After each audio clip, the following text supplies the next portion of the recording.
অতিকৈ গুৰুত্বপূৰ্ণ খবৰ নিৰ্বাচনী ফলাফল লাভৰ পাছতে আজি ৰেচন কাৰ্ড সন্দৰ্ভত বৃহৎ মন্তব্য কৰিছে মুখ্যমন্ত্ৰী ডক্টৰ হিমন্ত বিশ্ব শৰ্মাই নতুনকৈ ৰাজ্যত 15 লাখ লোকক ৰেচন কাৰ্ড প্ৰদান কৰা হ'ব ৰেচন কাৰ্ড থাকিলে কি নতুন সুবিধা লাভ কৰিব পাঁচটাকৈ বিশেষ সুবিধাৰ কথা মুখ্যমন্ত্ৰী গৰাকীয়ে উল্লেখ কৰিছে মুখ্যমন্ত্ৰীৰ তৰফৰ পৰা কি সুবিধা লাভ কৰাৰ কথা কোৱা হৈছে এই মুহূৰ্তত জনোৱাৰ চেষ্টা কৰিম নিৰ্বাচনী ফলাফলৰ পাছতে মুখ্যমন্ত্ৰীৰ বৃহৎ ঘোষণা ডাঙৰ খবৰ এই মুহূৰ্তত জনোৱাৰ চেষ্টা কৰিছো ৰেচন কাৰ্ড সন্দৰ্ভত মুখ্যমন্ত্ৰীয়ে কেইবাটাও বৃহৎ ঘোষণা কৰিছে নতুনকৈ লাখ লাখ লোকক প্ৰদান কৰা হ'ব ৰেচন কাৰ্ড ৰাজ্যৰ 15 লাখ পৰিয়ালে নতুনকৈ লাভ কৰিব ৰেচন কাৰ্ড থাকিলে পাঁচটাকৈ বিশেষ সুবিধা লাভ কৰিব পুনৰবাৰ উল্লেখ কৰিব বিচাৰিছো ৰেচন কাৰ্ড থাকিলেই ৰাজ্যৰ জনতাই লাভ কৰিব পাঁচটা বিশেষ সুবিধা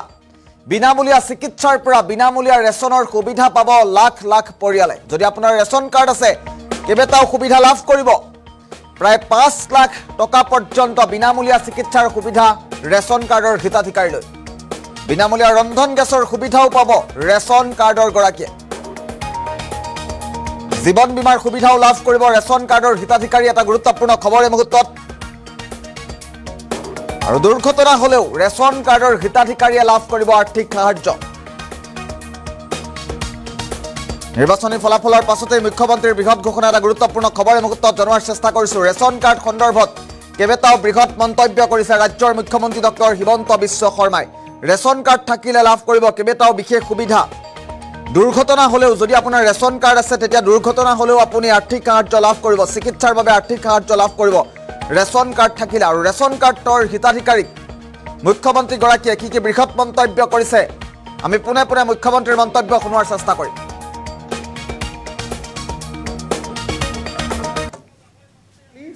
15 লাখ পৰিয়ালক 15 লাখ ব্যক্তিক আমি নতুনকৈ ৰেচন কাৰ্ডৰ সুবিধা দিবৰ বাবেও আজি কেবিনেটে সিদ্ধান্ত লৈছে মূলতঃ কেবিনেট ডিসিশন এইখিনিয়ে কেবিনেট ডিসিশন আছিল যিখিনি আমি মূলতঃ কেবিনেট ডিসিশন লৈছে মাইক্ৰ ফাইনেন্সৰ লোন 25,000 টকা পৰ্যন্ত আমি এনঅসি দিছিলো এইবাৰ আমাৰ প্ৰস্তাৱ আছিল যে 50,000 টকা লোৱা লোন সকলৰ টকাটো আমি বেংকক ঘূৰাই দি আমি এনঅসি দিব লাগে এই আঁচনিখনো আমি আগষ্ট মাহতে ৰূপায়ণ কৰাৰ বাবে সিদ্ধান্ত লৈছো যাতে আমি যিখিনি প্ৰতিশ্ৰুতি দিছিলো সেই কামখিনি যাতে হ'ব পাৰে ইয়াৰ পিছত আমি আমাৰ যিসকল নিবনুৱা ল'ৰা ছোৱালীয়ে মুখ্যমন্ত্ৰীৰ আত্মনিৰ্ভৰ অসম আঁচনিৰ অধীনত 2 লাখ টকাৰ লোনৰ বাবে আবেদন কৰিছিলে সেপ্টেম্বৰ মাহৰ ভিতৰত 30,000 জন যুৱকক খানাপাৰাত একেলগে মাতি আনি আমি প্ৰথম কিস্তিৰ 1 লাখ টকা দিবৰ বাবে আমি সিদ্ধান্ত লৈছো যাতে আঁচনিখন বহল প্ৰচাৰ হ'ব পাৰে অৰ্থাৎ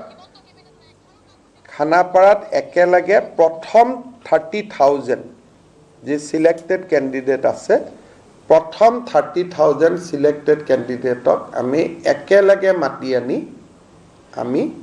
তেওঁলোকৰ প্ৰথম কিস্তিৰ ধন মুকলাই দিবলৈ আমি সিদ্ধান্ত লৈছো মুখ্যমন্ত্ৰীৰ মন্তব্য আছিল আমি মুখ্যমন্ত্ৰীৰ মন্তব্যৰ কথা উল্লেখ কৰিছিলো মুখ্যমন্ত্ৰী গৰাকীয়ে স্পষ্টকৈ উল্লেখ কৰিছে 15 লাখ ব্যক্তিক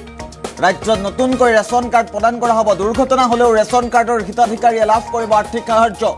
ৰাজ্যৰ 15 লাখ ব্যক্তিক নতুনকৈ ৰেচন কাৰ্ড প্ৰদান কৰাৰ ঘোষণা কৰিছে মুখ্যমন্ত্ৰী ডক্টৰ হিমন্ত বিশ্ব শৰ্মাই মুখ্যমন্ত্ৰী গৰাকীয়ে কেবিনেট বৈঠকৰ অন্তত ৰাজ্যবাসীক উদ্দেশ্যি কেইবাটাও বৃহৎ মন্তব্য কৰা পৰিলক্ষিত হৈছে আজিৰ দিনটোত মুখ্যমন্ত্ৰী গৰাকীয়ে কি বিশেষ মন্তব্য কৰিছিল যদি আপোনাৰ ৰেচন কাৰ্ড আছে কি সুবিধা লাভ কৰিব পুনৰবাৰ উল্লেখ কৰিব বিচাৰিছো ফুল প্লেটত 15 লাখ লোকে নতুনকৈ ৰেচন কাৰ্ড লাভ কৰিব গুৰুত্বপূৰ্ণ খবৰ এই মুহূৰ্তত নিৰ্বাচনী ফলাফলৰ পাছতেই মুখ্যমন্ত্ৰী হিমন্ত বিশ্ব শৰ্মাৰ ৰাজ্যবাসীক উদ্দেশ্যে বৃহৎ ঘোষণা কৰা পৰিলক্ষিত হৈছে নতুনকৈ লাখ লাখ লোকক ৰেচন কাৰ্ড প্ৰদানৰ ঘোষণা কৰিছে ৰাজ্যৰ মুখ্যমন্ত্ৰী ডক্টৰ হিমন্ত বিশ্ব শৰ্মাই ৰাজ্যৰ 15 লাখ পৰিয়ালে নতুনকৈ লাভ কৰিব ৰেচন কাৰ্ড 15 লাখ ব্যক্তিক নতুনকৈ ৰেচন কাৰ্ড দিয়া হ'ব ৰেচন কাৰ্ড থাকিলেই লাভ কৰিব পাঁচটাকৈ বিশেষ সুবিধা কি সুবিধা লাভ কৰিব পুনৰবাৰ উল্লেখ কৰিছো বিনামূলীয়া চিকিৎসাৰ পৰা বিনামূলীয়া ৰেচনৰ সুবিধা পাব ৰাজ্যৰ লাখ লাখ ব্যক্তিয়ে আৰু প্ৰায় 5 লাখ টকা পৰ্যন্ত বিনামূলীয়া চিকিৎসাৰ সুবিধা ৰেচন কাৰ্ডৰ হিতাধিকাৰীলৈ ব্ৰেকিং নিউজ এই মুহূৰ্তত বিনামূলীয়া ৰন্ধন গেছৰ সুবিধাও পাব ৰেচন কাৰ্ডৰ হিতাধিকাৰীয়ে আৰু জীৱন বীমাৰ সুবিধাও লাভ কৰিব ৰেচন কাৰ্ডৰ হিতাধিকাৰীয়ে জীৱন বীমা লাইফ ইন্সুৰেন্স দুৰ্ঘটনা হলেও ৰেচন কাৰ্ডৰ হিতাধিকাৰীয়ে লাভ কৰিব আৰ্থিক সাহায্য যদি আপোনাৰ এক্সিডেন্ট হৈছে তেতিয়াও আপুনি আৰ্থিক সাহায্য লাভ কৰিব আৰু মুখ্যমন্ত্ৰীগৰাকীৰ মন্তব্য যিহেতু আমাৰ হাতত আহি পৰিছে আমি পুনৰবাৰ মুখ্যমন্ত্ৰীগৰাকীৰ মন্তব্য শুনোৱাৰ চেষ্টা কৰিম 15 লাখ পৰিয়ালক 15 লাখ ব্যক্তিক আমি নতুনকৈ ৰেচন কাৰ্ডৰ সুবিধা দিবৰ বাবেও আজি কেবিনেটে সিদ্ধান্ত লৈছে মূলতঃ কেবিনেট ডিসিশন এইখিনিয়ে কেবিনেট ডিসিশন আছিল যিখিনি আমি মূলতঃ কেবিনেট ডিসিশন লৈছে মাইক্ৰ ফাইনেন্সৰ লোন 25,000 টকা পৰ্যন্ত আমি এনঅসি দিছিলো এইবাৰ আমাৰ প্ৰস্তাৱ আছিল যে 50,000 টকা লোৱা লোন সকলৰ টকাটো আমি বেংকক ঘূৰাই দি আমি এনঅসি দিব লাগে